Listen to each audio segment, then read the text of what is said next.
In this video, I will show you how to use Instagram live badges. First, launch open the Instagram app and log into your account. Instagram live badges lets your followers support you during your live streams by purchasing virtual badges that appear next to their comments. To get started, tap on the profile icon at the bottom right corner of your screen. Now, make sure that you have turned your account into a professional account. So if you haven't done that, go ahead and turn your account into a professional one.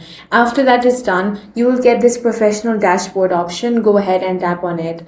Now, if your account is eligible, you will find the badges option here.